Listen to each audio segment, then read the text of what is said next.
Hello students, नमस्कार। मैं doctor सीमा Saxena GSM college Weber से आज पुनः आपके लिए कुछ दिन बाद एक वीडियो लेकर आई हूँ। सबसे पहले मैं आपसे ये पूछूंगी कि आप लोग कैसे हैं। आशा करती हूँ कि आप बिल्कुल स्वस्थ होंगे। ठीक है, मैं थोड़ी सी परेशान थी कुछ दिन से, इसलिए मैंने कोई वीडियो आपके लिए नहीं डाला था। आज पुनः आपके लिए एक वीडियो लेकर आई हूँ। ठीक है, जैसा कि हमारा टॉपिक समिति का चल रहा था, वो समाप्त भी हो चुका था। आज मैं बताऊंगी आपको, समिति भी मैं पढ़ा चुकी हूँ, समुदाय भी पढ़ा चुकी हूँ, समाज भी पढ़ा चुकी हूँ। आज मैं आपको संस्था बताऊंगी। ठीक है, जिसे हम इंस्टीट्यूट कहते हैं इंग्लिश में।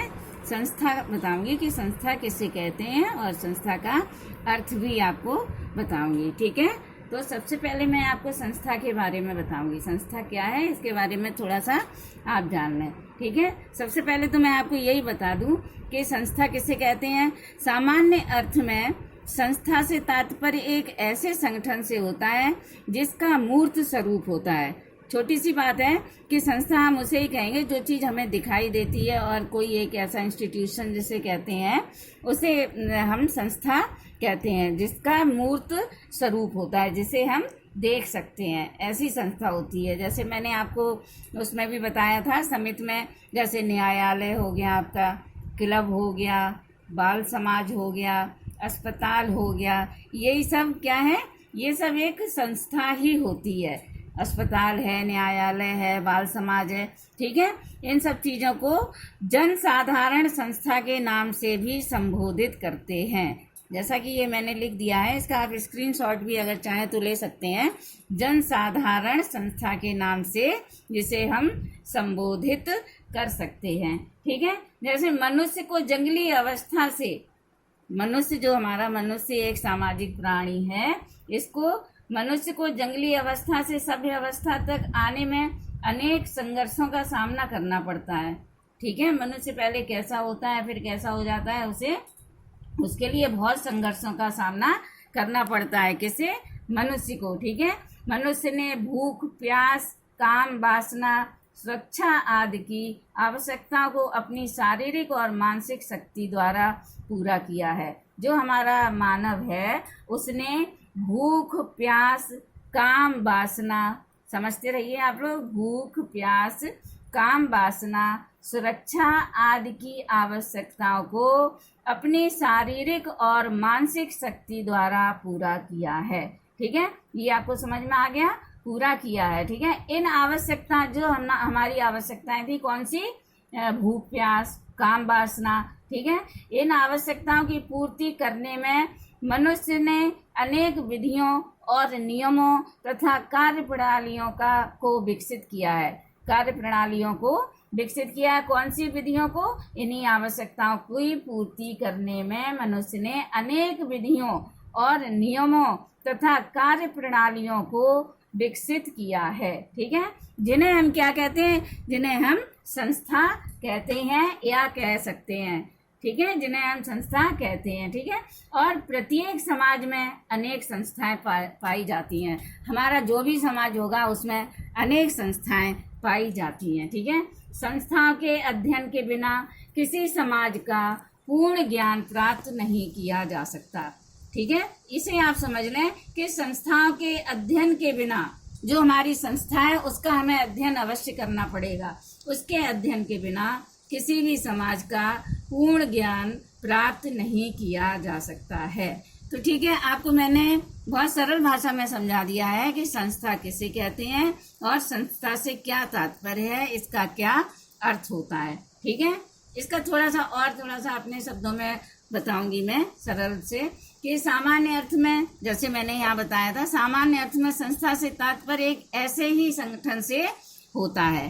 ठीक है, जैसे कि क्लब, ये मैंने आपको सब बता ही दिया है। क्लब होता है, न्यायालय होता है, बाल समाज होता है। ठीक है, इस प्रकार सामान्य अर्थ में समिति को ही संस्था कहा जाता है। जो मैंने आपको इससे पहले समिति का टॉपिक लिया था, आपके सामने पढ़ाया था मैंने आपको, बिल्कुल समिति और संस्था एक जैसे ही होते हैं।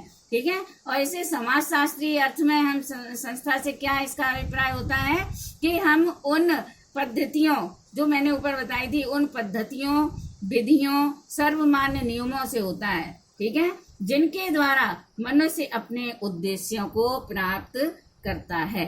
ठीक है, मान लीजिए हमने कोई संस्था खोली है, मान लीजिए मैंने एक छोटा सा स्कूल खोला है, तो वो क्या है, हमारी संस्था है, और हम उसके लिए दिन रात मेहनत करते हैं। हमारा क्या उद्देश्य है इस संस्था के लिए, कि हमारा जो विद्यालय है उसे हम अच्छी तरह से चला सकें और उसमें जो भी बच्चे आए वो लाभान्वित हो सकें, उनके लिए बहुत अच्छी पढ़ाई हो और उन्हें हर सुविधा मिल सके। ठीक है, तो हर उद्देश्य मनुष्य का संस्था से पूरा करने का हर उद्देश्य होता है, यही हम संस्था के नाम से इसे जान सकते हैं। संस्था की कुछ विशेषताएं भी होती हैं, उन्हें मैं आपको बताऊंगी। संस्था की कुछ विशेषताएं, जैसे ग्रीन, एक डॉक्टर ग्रीन के अनुसार परिभाषा है, इसे लिख दिया है मैंने, आप इसे समझ लें कि एक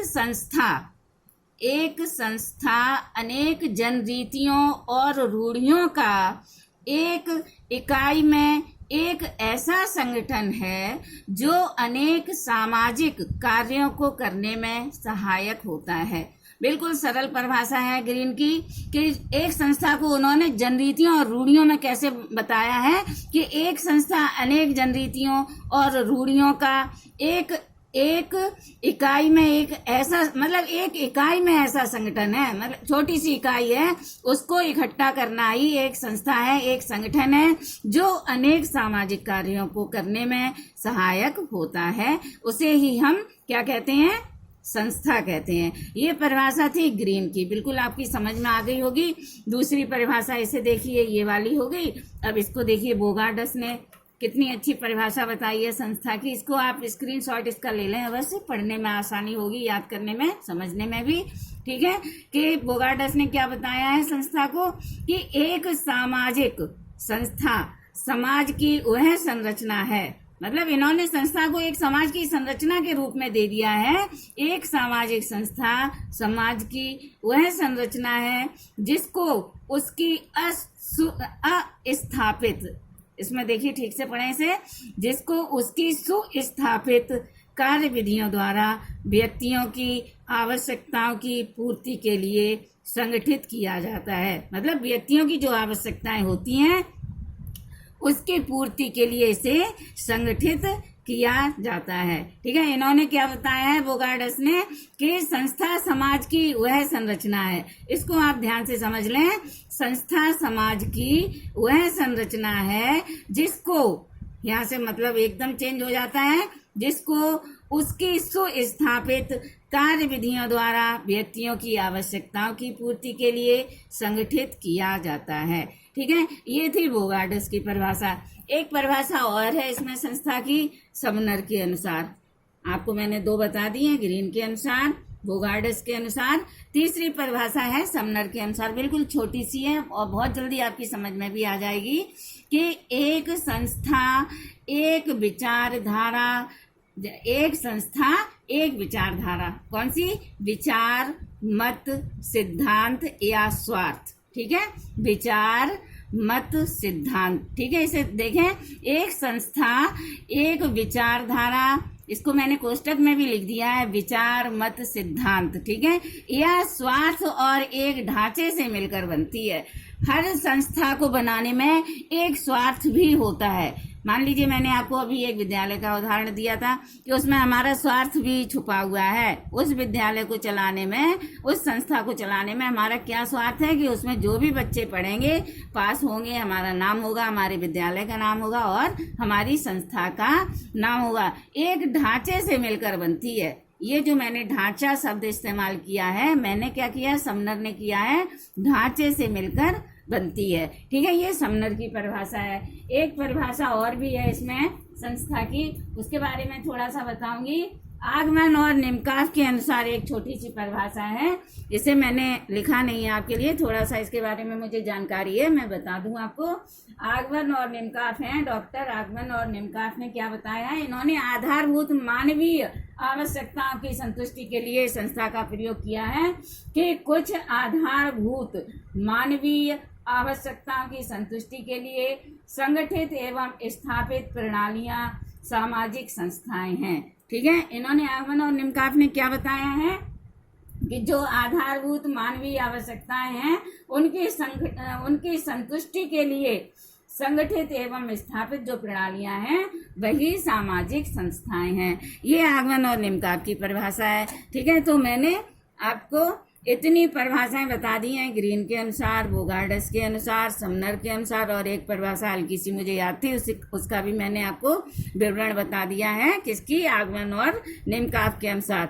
अब मैंने ये जो परिभाषाएं बता दी आपको और संस्था का अर्थ बता दिया, संस्था और संस्था का क्या तात्पर्य है, इसका संस्था किसे कहते हैं, ये भी मैंने आपको बता दिया। अब जो मैंने परिभाषाएं बताई हैं उसकी व्याख्या थोड़ी सी आप समझ लीजिए। जो परिभाषाओं का विश्लेषण है उसको आप थोड़ा सा समझ लीजिए। सरल भाषा में बताऊंगी कि ग्रीन ने अपनी परिभाषा में क्या बताया है, थोड़ा सा स्पष्ट करके देखते हैं, इसे समझते हैं हम लोग कि ग्रीन की परिभाषा से यही स्पष्ट है, संस्था के अंतर्गत अनेक जनरीतियां होती हैं, संस्था के अंतर्गत अनेक जनरीतियां होती हैं और रूढ़ियां एक इकाई के रूप में संगठित हो जाती हैं। मतलब उस चीज को एक इकाई में बांध दिया जाता है, संस्था की एक इकाई को एक साथ बांध दिया जाता है। उस इकाई के जितने भी सदस्य हैं उन लोगों को इकट्ठा बांध के रखते हैं और हमारी संस्था उसी के अनुसार चलती है। ये तो इन्होंने ग्रीन ने स्पष्ट किया है।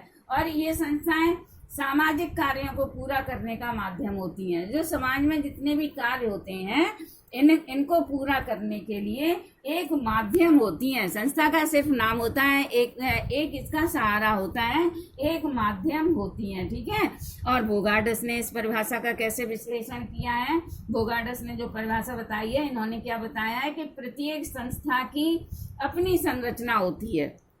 जो हमारी संस्था है उसकी एक हमारी संरचना होती है, अपनी संरचना होती है। ठीक है, जनरीतियां, प्रथाएं, रूढ़ियां आदि संस्था की संरचना के विभिन्न तत्व भी होते हैं।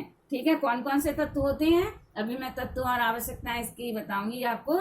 तो इन्होंने क्या बताया है बोगार्डस ने, जनरीतियां होती हैं, प्रथाएं होती हैं, रूढ़ियां। ठीक है, जो आज संस्था की संरचना के विभिन्न तत्व भी होते हैं। कौन कौन से, जनरीतियां और रूढ़ियां और प्रथाएं। ठीक है, संस्था सुस्थापित कार्य विधियों का एक संग्रह होता है। सुस्थापित जो बिल्कुल अच्छे ढंग से सुस्थापित होती हैं कार्य विधियों का एक संग्रह होता है, जिसके द्वारा व्यक्ति अपनी आवश्यकताओं की पूर्ति करते हैं।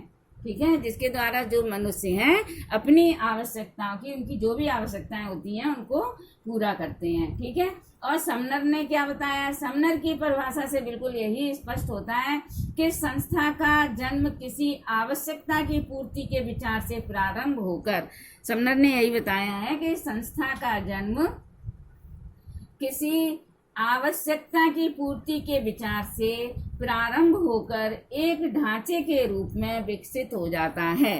ठीक है, एक ढांचे के रूप में विकसित हो जाता है, ये इन्होंने समनर ने बताया। आगमन और निम्नकाप के बारे में भी मैंने एक आपको परिभाषा बताई थी, उसका विश्लेषण भी मैं ऐसे बताऊंगी आपको कि संस्था का जो मत है, इनका आगमन और निम्नकाप का जो मत था, इसके बारे में क्या है, संस्थाएं संगठित एवं स्थापित होती हैं। संस्थाएं कैसी होती हैं, संगठित एवं स्थापित होती हैं और मानव की आधारभूत आवश्यकताओं की पूर्ति करती हैं। जो हमारा मनुष्य है उसकी जो आधारभूत आवश्यकताएं हैं उसकी पूर्ति करती हैं, आवश्यकताओं की पूर्ति करती हैं। ठीक है, और समनर की परिभाषा से भी यही स्पष्ट था जो मैं आपको बता चुकी हूँ कि संस्था का जन्म किसी आवश्यकता की पूर्ति के विचार से प्रारंभ होकर एक ढांचे के रूप में विकसित हो जाता है। ये मैंने आपको 4 परिभाषाएं बताई थी, ग्रीन के अनुसार, बोगार्डस के अनुसार और समनर के अनुसार। एक परिभाषा मैंने बताई थी आपको आगमन और निम्नकाप के अनुसार। इन चारों परिभाषाओं को मैंने स्पष्ट भी कर दिया है। आज के लिए बेटा केवल इतना ही, कल फिर आपके लिए एक वीडियो लेकर आऊंगी आपके सामने। ठीक है, तब तक के लिए धन्यवाद। ओके।